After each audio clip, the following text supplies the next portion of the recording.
Hello, आज हम करते हैं एमएससी प्रीवियस जूलॉजी। और इसमें पेपर फर्स्ट है नॉन कोऑर्डिनेटा। और नॉन कोऑर्डिनेटा में प्रोटोजोआ, चैप्टर का नाम है प्रोटोजोआ। और प्रोटोजोआ में हम करेंगे रिप्रोडक्शन। तो रिप्रोडक्शन और प्रोटोजोआ का ये रह गया है रिप्रोडक्शन। अब ये शुरू करते हैं रिप्रोडक्शन इन प्रोटोजोआ। ठीक है, तो रिप्रोडक्शन की परिभाषा क्या है ये देख लेते हैं कि the process of reproduction to continue once kind in nature. तो प्रकृति में कोई भी एक प्रकार का एनिमल्स अपने रिप्रोडक्शन को कंटिन्यू कर सकता है, अपने आप को बनाए रखने के लिए रिप्रोडक्शन करता है, रिप्रोडक्शन की प्रोसेस करता है। तो एक ही प्रकार के एनिमल्स नेचर में बने रहें इसलिए रिप्रोडक्शन की क्रिया होती है। दूसरी परिभाषा है production of new individual. Reproduction क्या होता है? न्यू इंडिविजुअल का प्रोडक्शन होता है पुराने एनिमल से नए इंडिविजुअल बनने की जो प्रोसेस है, प्रोडक्शन है, नए इंडिविजुअल का प्रोडक्शन है, यही रिप्रोडक्शन कहलाता है। और इसमें क्या है, क्या आवश्यक है, एसेंशियल क्या है इसकी बात कि स्पीसीज़ की पृथ्वी पर इस स्पीसीज़ की एग्जिस्टेंस बनी रहे, बस पृथ्वी पर प्रत्येक स्पीसीज़ की एग्जिस्टेंस बनी रहे, इसलिए एग्जिस्टेंस बनी रहे और कंटिन्यू बनी रहे, उसकी जाति कंटिन्यू बनी रहे पृथ्वी पर, इसके लिए रिप्रोडक्शन अति आवश्यक है।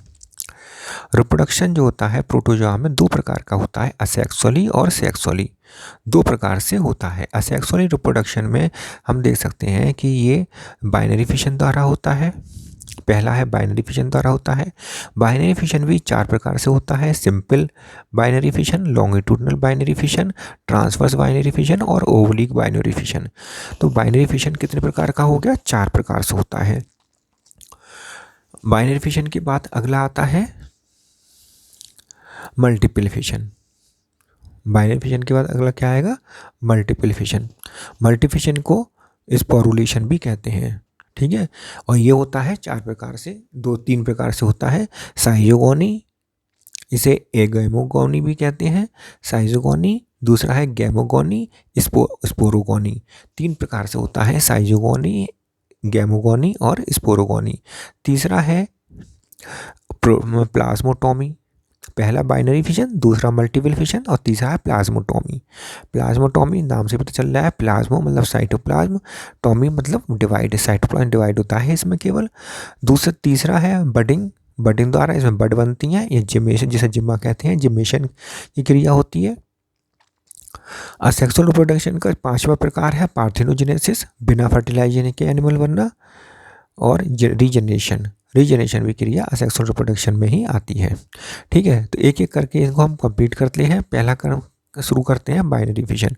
बाइनरी फिशन में क्या होता है कि देखिए कि ड्यूरिंग दिस प्रोसेस, इस प्रोसेस में क्या होता है, क्या लिखा है इसमें कि फर्स्ट न्यूक्लियस, सबसे पहले क्या होता है, फर्स्ट न्यूक्लियस इलोंगेटेड, सबसे पहले न्यूक्लियस इलोंगेट होता है।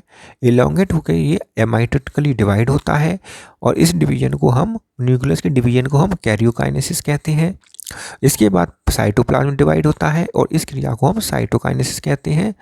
तो ये जो क्रिया है बाइनरी फिशन की क्रिया है, पहले न्यूक्लियस डिवाइड होगा एमाइटोटिकली, उसके बाद साइटोप्लाज्म डिवाइड होता है साइटोकाइनेसिस क्रिया द्वारा। तो इसमें हम देख सकते हैं कि पहले एनिमल में न्यूक्लियस का डिवीजन होता है और न्यूक्लियस डिवीजन के बाद फिर इसमें साइटोप्लाज्म का डिवीजन होता है और दो एनिमल्स, नए एनिमल्स बन जाते हैं। ठीक है, तो अब इसमें हम देखते हैं सिंपल। सबसे पहला आता है बाइनरी फिशन में simple binary fission. Simple binary fission में ये देखने को मिलता है कि ये किस होता है, प्रोटोजोआ में। ये प्रोटोजोआ में होता है कि प्रोटोजोआ में क्या है कि दो डॉटर न्यूक्लियाई बन जाते हैं। पहले तो डिवाइड होकर दो इलोंगेटेड होकर न्यूक्लियस दो डॉटर न्यूक्लियाई बदल जाते हैं, उसके पश्चात फिर इसमें साइटोप्लाज्म का डिवीजन होता है। जैसे कि हम डायरेक्ट में देख रहे हैं कि अमीबा जो पेरेंट अमीबा जो है, इसमें एक न्यूक्लियस है और पहले तो इलोंगेट होकर न्यूक्लियस दो भागों में, दो डॉटर न्यूक्लियाई में बन जाता है। उसके पश्चात दो डॉटर न्यूक्लियाई में बन जाता है। इसके पश्चात साइटोप्लाज्म में डिवीजन होता है। साइटोप्लाज्म में डिवीजन किस प्रकार का होता है कि बीच में एक कंस्ट्रक्शन बनता है, बीच में एक क्या बनता है, कंस्ट्रक्शन बनता है, और कंस्ट्रक्शन बनने के कारण साइटोप्लाज्म अपोजिट डायरेक्शन में चल जाने लगता है, और धीरे धीरे ये कंस्ट्रक्शन इतना ज़्यादा गहरा हो जाता है कि दो एनिमल्स बन जाते हैं। इन दोनों एनिमल्स को डॉटर सेल्स कहते हैं। तो ये पेरेंट अमीबा से दो पेरेंट डॉटर अमीबा बन जाते हैं। इस प्रकार इसमें पहले तो इलोंगेशन, पहले क्या होगा, इलोंगेशन ऑफ न्यूक्लियस, न्यूक्लियस में इलोंगेशन होगा। उसके बाद क्या होगा, डिवीजन ऑफ न्यूक्लियस, न्यूक्लियस का डिवीजन हो जाएगा इलोंगेशन के बाद। उसके बाद साइटोप्लाज्म का डिवीजन होगा। फिर फाइनली दो डॉटर न्यूक्लियाई, दो डॉटर सेल्स या अमीबा बन जाएंगे। इसी को सिंपल बाइनरी फिशन कहते हैं। और जैसा कि इसमें दिया हुआ है कि अमीबा में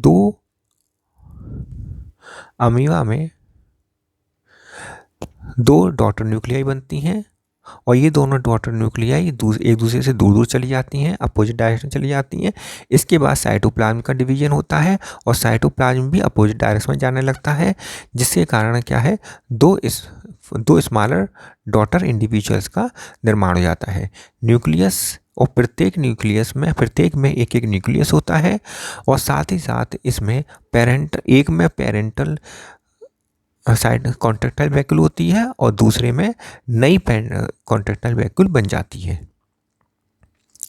अब देख लेते हैं तीसरे में दूसरा देख लेते हैं कि बाइनरी फिशन में दूसरा है यूग्लिना में। यूग्लिना में किस प्रकार होता है, लॉन्गिट्यूडिनल बाइनरी फिशन होता है।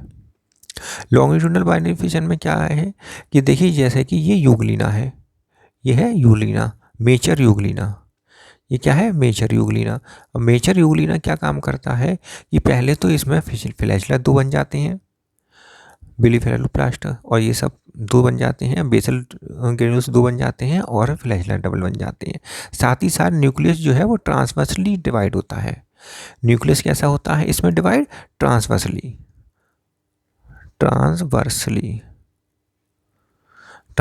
डिवाइड होता है न्यूक्लियस।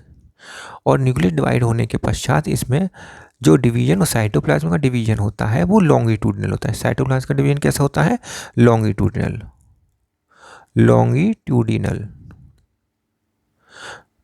डिवीजन ऑफ साइटोप्लाज्म, ठीक है। लॉन्गिट्यूडिनल डिवीजन होता है। इसका ये एंटीरियर भाग होता है, फ्लैजेला इधर होता है, एंटीरियर भाग होता है, और ये पोस्टीरियर भाग होता है। इसका कैसा होता है, पोस्टीरियर भाग होता है। डिवीजन जो होता है साइटोप्लाज्म का, लॉन्गिट्यूडिनल डिवीजन होता है, और ये एंटीरियर साइड से स्टार्ट होता है, शुरू होता है, और पोस्टीरियर साइड तक, एंटीरियर साइड से डिवाइड होकर पोस्टीरियर साइड तक जाता है। फाइनली दो डॉटर यूग्लिना बन जाते हैं। कितने, दो डॉटर यूग्लिना बन जाते हैं, ठीक है। तो अब इसमें लिखा क्या है, इसमें यही लिखा हुआ है, लॉन्गिट्यूडिनल डिवीजन बाइनरी फिशन में क्या लिखा हुआ है कि यूग्लिना और वर्टिसेला, इन दोनों के मध्य ये ऐसा लॉन्गिट्यूडिनल बाइनरी फिशन होता है, यूग्लिना में होता है और वर्टिसेला में होता है। न्यूक्लियस इलोंगेट होते हैं ट्रांसवर्सली, इंपॉर्टेंट बात है, और उसके बाद फिर मीडियन मध्य में लॉन्गिट्यूडिनल डिवीजन होता है, लॉन्गिट्यूडिनल डिवीजन हो जाता है पूरे एनिमल्स का, और ये डिवीजन एंटीरियरली स्टार्ट होता है, इनिशिएट होता है, एंटीरियर एंड से इनिशिएट होता है, ठीक है। इसके बाद आता है तीसरा, transverse binary fission. Transverse binary fission में ये क्रिया पैरामीशियम में होती है। सीलियोफोरा क्लास का एनिमल है पैरामीशियम में ये ट्रांसवर्स बाइनरी फिशन होता है। इसमें ये डायग्राम दिखाया गया है, पेरेंट पैरामीशियम है। इस पेरेंट पैरामीशियम में मैक्रोन्यूक्लियस है, माइक्रोन्यूक्लियस है, ये मैक्रोन्यूक्लियस है, ये माइक्रोन्यूक्लियस है, और इसमें ओरल ग्रुप बना हुआ है, कॉन्ट्रैक्टाइल वैक्यूल बनी हुई है। अब इसमें डिवीजन शुरू होता है, मैक्रोमोलिक्यूल्स में डिवीजन एमाइटोटिकली होता है, और माइक्रोमोलिक्यूल्स में डिवीजन माइटोटिकली होता है, और धीरे धीरे ये दोनों बने हुए न्यूक्लियस एक दूसरे से दूर जाने लगते हैं और एक एंटीरियर साइड पर चले जाते हैं और इनमें से एक एक पोर्शन अपोजिट डायरेक्शन अर्थात पोस्टीरियर साइड में चले जाते हैं। ओरल ग्रुप इसमें नष्ट डिसअपियर हो जाता है। यहाँ ओरल ग्रुप नहीं दिखाया गया है, ओरल ग्रुप डिसअपियर हो जाता है और अगली जो डिवीजन के पश्चात, न्यूक्लियस के डिवीजन के पश्चात नए ओरल ग्रुप बन जाते हैं, नए ओरल ग्रुप की फॉर्मेशन हो जाती है। इसके पश्चात साइटोप्लाज्म का डिवीजन होता है, साइटोकाइनेसिस की क्रिया होती है और एक बीच में कंस्ट्रक्शन बन जाता है। कंस्ट्रक्शन बनने के साथ साथ न्यू कॉन्ट्रेक्टाइल वैक्यूल्स भी दोनों में बन जाते हैं। इस प्रकार कंस्ट्रक्शन कंप्लीट होने पर डॉटर पैरामीशिया का निर्माण हो जाता है, 2 डॉटर पैरामीशिया बन जाती हैं। इस प्रकार ये कंप्लीट होती है ट्रांसवर्स बाइनरी फिशन इन पैरामीशियम। पैरामीशियम में ट्रांसवर्स बाइनरी फिशन की क्रिया इसी प्रकार होती है। अगला आता है, लास्ट आता है चौथा, oblique binary fission. Oblique binary fission में क्या होता है कि ये क्रिया जो है सेरेटियम में होती है। ये क्रिया क्या है, सेरेटियम में होती है। सेरेटियम में ओब्लिक बाइनरी फिशन पाया जाता है। इसमें भी सारी क्रिया ऐसी ही होती हैं, बस डायरेक्शन जो होता है वो ओब्लिक होता है। फिशन पॉइंट जो है ये दिखाया गया है और इसमें ओब्लिक बाइनरी फिशन होता है, कुछ तिरछा बाइनरी फिशन होता है, ट्रांसवर्स नहीं होता, कुछ तिरछा होता है, ओब्लिक होता है। तो इस प्रकार 4 प्रकार का बाइनरी फिशन होता है। अमीबा में, यूरिना में, पैरामीशियम में और सेरेटियम में। अमीबा में सिंपल या इरेगुलर बाइनरी फिशन होता है, यूग्लिना में लॉन्गिट्यूडिनल बाइनरी फिशन होता है और पैरामीशियम में ट्रांसवर्स बाइनरी फिशन होता है और सेरेटियम में ओब्लिक बाइनरी फिशन होता है। इसके बाद आता है मल्टीपल फिशन। यह है नेक्स्ट मल्टीपल फिशन या स्पोरुलेशन। इसमें स्पोर बनते हैं इसीलिए स्पोरुलेशन कहते हैं।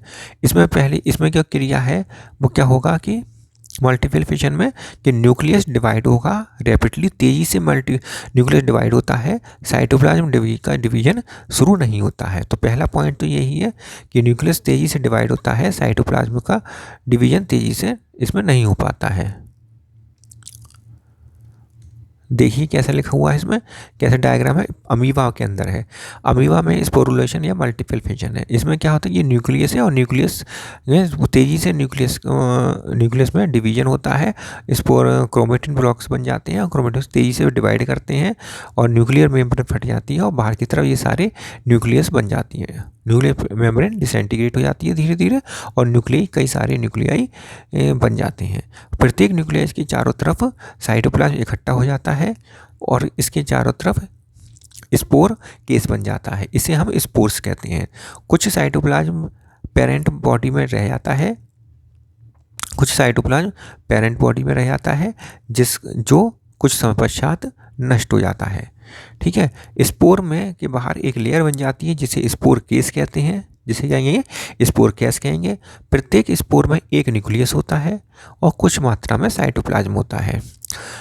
जब ये अनफेवरेबल कंडीशन में ये ऐसे ही पड़े रहते हैं।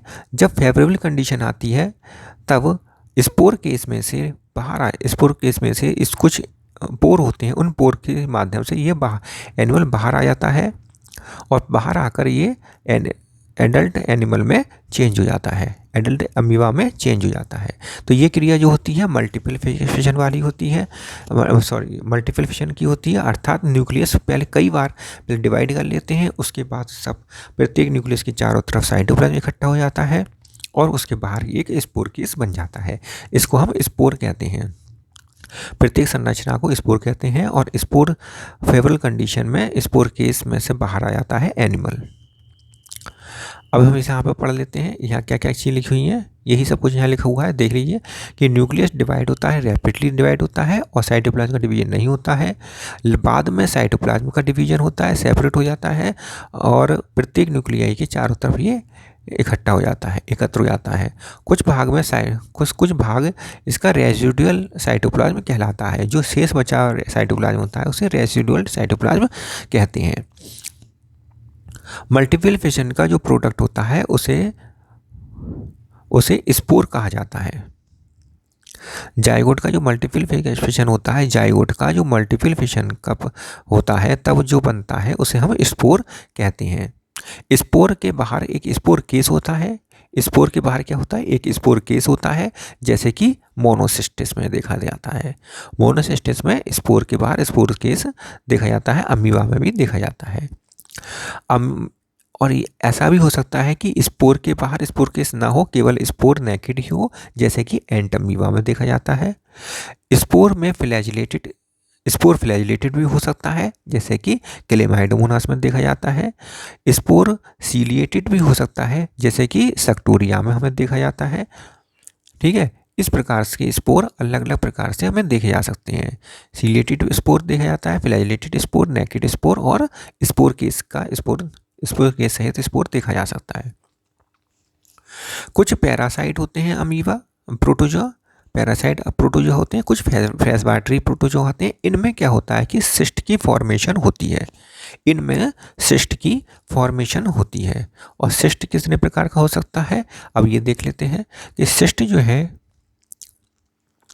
सिस्ट का फंक्शन क्या होता है, सिस्ट क्यों बनता है। सिस्ट का फंक्शन होता है कि एनिमल को अनफेवरेबल कंडीशन के अगेंस्ट प्रोटेक्ट करने का, प्रोटेक्शन के लिए, किसके लिए, प्रोटेक्शन के लिए, अनफेवरेबल कंडीशन के अगेंस्ट एनिमल को प्रोटेक्ट करने के लिए सिस्ट की फॉर्मेशन होती है, यही सिस्ट का फंक्शन है। सिस्ट कितने प्रकार का होता है, 5 प्रकार का होता है। रेस्टिंग सिस्ट में यूरिना में पाया जाता है। रेजिस्टेंट सिस्ट ये अमीबा में पाया जाता है। गैमोसिस्ट ये ग्रिगेरिना में पाया जाता है। ग्रिगेरिना में जो सिस्ट बनता है, सिस्ट के अंदर गैमीट का यूनियन होता है, कई गैमीट होते हैं और यूनियन के रूप में इकट्ठे होते हैं, एक ही सिस्ट में कई गैमीट होते हैं। oocyst जो होते हैं इसमें प्लाज्मोडियम में देखा जाता है। प्लाज्मोडियम में oocyst के अंदर जाइगोट पाया जाता है। ऐसे ही स्पोरोसिस्ट भी होता है। स्पोरोसिस्ट किसे कहते हैं, जिसके अंदर स्पोरोजोइट होते हैं, और ऐसी स्पोरोजोइट स्पोरोसिस्ट मोनोसिस्टिस में देखा जाता है। मोनोसिस्टिस में स्पोरोसिस्ट पाया जाता है, जिसके अंदर स्पोरोजोइट होते हैं। नेक्स्ट देखिए, नेक्स्ट है कुछ शब्द हैं, जैसे कि जो हमने वहाँ पर देखे थे कि साइजोगैनी, मल्टीपल फिक्सेशन में कुछ शब्द आते हैं, जैसे साइजोगैनी। साइजोगैनी में क्या होता है, ये असेक्सुअल साइकिल के समय बनता है। प्लाज्मोडियम में असेक्सुअल साइकिल के समय बनती है ये क्रिया, इसमें मीरोजोइट बनते हैं, मीरोजोइट प्रोड्यूस होते हैं, और मीरोजोइट से डायरेक्ट ही एडल्ट का निर्माण हो जाता है, एडल्ट बन जाता है, इसी को साइजोगैनी की क्रिया कहते हैं। गैमोगोनी में, जैसे कि गैमो का शब्द आ रहा है, गैमीट बनते हैं, सेक्सुअल साइकिल के समय पाई जाती है, और गैमोगोनी में गैमीट का निर्माण होता है, प्रोड्यूस होते हैं। स्पोरोगोनी से जैसे कि पता चल रहा है स्पोर, ऐसे स्पोर बनते हैं इसमें, ये सेक्सुअल फ्यूजन के समय होती है और सेक्सुअल के बाद होती है, और इसमें स्पोर का निर्माण होता है, स्पोर बनते हैं। अब ये कंप्लीट जाती है मल्टीपल फिशन। इसके बाद आता है प्लाज्मोटोमी। प्लाज्मोटोमी में क्या होता है, प्लाज्मोटोमी का शब्द से मान पड़ रहा है प्लाज्मोटोमी, जैसे यहाँ लिख के बता देते हैं, प्लाज्मोटोमी। टोमी का मतलब होता है डिवाइड करना, डिवाइड करना, और प्लाज्मो का मतलब होता है साइटोप्लाज्म। तो साइटोप्लाज्म का डिवीजन होता है इसमें, इसलिए इसे प्लाज्मोटोमी कहते हैं। तो ये असेक्सुअल डिवीजन का फॉर्मूला है, असेक्सुअल डिवीजन होता है किनमें, multiple nucleated animals. Multiple nucleated animals कौन कौन से हैं, ओपेलाइना है, पैलियोमिक्सा है। ओपेलाइना और पैलियोमिक्सा में मल्टीपल न्यूक्लिएटेड एनिमल है, इसमें बहुत सारे एनिमल न्यूक्लियस होते हैं, और इन न्यूक्लियस में क्या होता है, असेक्सुअल डिवीजन होता है। किस प्रकार होता है कि इसमें मल्टीपल न्यूक्लियस में तो डिवीजन नहीं होता, न्यूक्लियस में डिवीजन नहीं होता, केवल साइटोप्लाज्म डिवाइड होता है, केवल साइटोप्लाज्म डिवाइड होता है, न्यूक्लियस में डिवीजन नहीं होता है। डिवीजन जब न्यूक्लियस में नहीं होगा तो ये साइटोप्लाज्म जो होगा वो प्रत्येक, जैसे ये है तो प्रत्येक न्यूक्लियस के चारों तरफ साइटोप्लाज्म डिवाइड होकर इनको अलग अलग स्पोर जैसे बना लेगा, और प्रत्येक से एक नए इंडिविजुअल का निर्माण होगा, एक नए इंडिविजुअल निर्माण होगा। इससे क्या होगा कि न्यूक्लियस, जब नए इंडिविजुअल का निर्माण होगा तो ये प्रत्येक में प्रत्येक में क्या होगा, न्यूक्लियस डिवाइड हो जाएगा और डिवाइड होकर नए नए नए कई सारे न्यूक्लियस फिर पुनः बना लेगा। इस प्रकार नए इंडिविजुअल का निर्माण हो जाता है। तो इसमें डिवीजन के समय, सेक्सुअल डिवीजन के समय न्यूक्लियस डिवाइड नहीं होता, क्योंकि न्यूक्लियस की संख्या पहले से ही बतेरी काफ़ी सारी होती है। केवल साइटोप्लाज्म का डिवीजन होता है। प्रत्येक न्यूक्लियस के चारों तरफ साइटोप्लाज्म एकत्र हो जाता है और प्रत्येक बने हुए स्पोर से नए नए नए पूरे एनिमल्स का निर्माण हो जाता है। और जब नए एनिमल्स का निर्माण होता है उस वक्त न्यूक्लियस डिवाइड करके पुनः पेरेंट के समान न्यूक्लियस का निर्माण कर लेती है।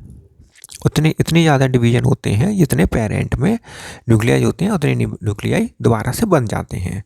तो ये होती है प्लाज्मोटोमी। इसमें केवल साइटोप्लाज्म का डिवीजन होता है। एसेक्सुअल डिवीजन में न्यूक्लियस का डिवीजन नहीं होता। नेक्स्ट आती है बडिंग। अब बडिंग में देख लीजिए, बडिंग किस प्रकार से होती है। बडिंग या जिमेशन, इसे जिम्मा भी कहते हैं या बड कहते हैं। इसमें क्या होता है कि एनिमल्स में कुछ पेरेंट जो एनिमल होता है उसमें अनइक्वल डिवीजन होता है और अनइक्वल डिवीजन होकर एक या अधिक बर्ड्स बन जाती हैं और ये बर्ड्स सेपरेट हो जाती हैं और सेपरेट होकर नए इंडिविजुअल को बनाती हैं। पेरेंट से सेपरेट होकर नए इंडिविजुअल को बनाती हैं। प्रत्येक बर्ड में पेरेंट का ही न्यूक्लियस डिवाइड होकर जाता है, अर्थात प्रत्येक बर्ड में पेरेंट का ही न्यूक्लियस का पार्ट होता है। एग्जाम्पल है बडिंग या जिम्मा जो है वो आर्सेला में होता है। अब देखिए ये दो प्रकार से हो सकता है, एक्सोजिनस बडिंग और एंडोजिनस बडिंग। दो प्रकार की बडिंग होती है, दो प्रकार की जिमेशन होता है, एक्सोजिनस बडिंग और एंडोजिनस बडिंग। एक्सोजिनस बडिंग में क्या होता है कि एक्सो नाम से होता है, एक्सो माने बाहर की तरफ, अर्थात पेरेंट की सरफेस पर बाहर की तरफ पेरेंट की सरफेस पर बड बनने की क्रिया को एक्सोजिनस बडिंग कहते हैं। ये पाया जाता है नॉक्टिल्यूका में, मैक्सीडियम में, इफेलोटा में पाया जाता है। जबकि एंडोजिनस बडिंग जो होती है ये पाया जाता है इनसाइड द साइटोप्लाज्म के अंदर इसमें बनता है, जैसे कि आर्सेला में और सक्टोरिया में। अब इसमें डायग्राम में देख लेते हैं। डायग्राम में देखिए ये दिया हुआ है इफेलोटा में क्या है कि इसमें एक्सोजिनस बडिंग पाई जाती है। इफेलोटा में एक्सोजिनस बडिंग पाई जाती है। यहाँ लिख देते हैं इसका नाम इफेलोटा में एक्सोजिनस बडिंग पाई जाती है। ये एक्सोजिनस बडिंग है, ये आपको दिखाई दे रही है एक्सोजिनस बडिंग है। ये एक्सोजिनस बडिंग होती है और बडिंग बनने के पश्चात यहाँ से ये अलग हो जाती है और नए इंडिविजुअल को जन्म दे देती है। सक्टोरिया में क्या होता है कि इसमें एंडोजिनस बडिंग पाई जाती है। एंडोजिनस बडिंग देखिए यहाँ दिखाई दे रही है एंडोजिनस बडिंग, ये एंडोजिनस बडिंग है सक्टोरिया में। इसमें पेरेंट के न्यूक्लियस से, ये पेरेंट का न्यूक्लियस है, इस पेरेंट के न्यूक्लियस से डिवाइड होकर कुछ भाग इसमें बड में आ जाता है और ये बड कुछ समय तक ऐसे ही बड़ी होती है। इसमें लगी रहती है ब्रूड पाउच, किसमें लगी रहती है, ब्रूड पाउच में, इसके ब्रूड पाउच में लगी रहती है और ये डेवलप करती रहती है, कुछ समय तक डेवलप करती है एंडोजिनस बड। इसके पश्चात फिर ये बाहर की तरफ एस्केप कर जाती है, बॉडी से बाहर की तरफ एस्केप कर जाती है और नए इंडिविजुअल का जन्म देती है। इस प्रकार एंडोजिनस और एक्सोजिनस बड पाई जाती हैं। ये बडिंग और जिमेशन के बारे में हो गया। अब इसके बाद आता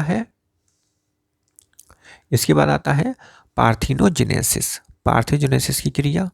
ये भी असेक्सुअल रिप्रोडक्शन का ही भाग है।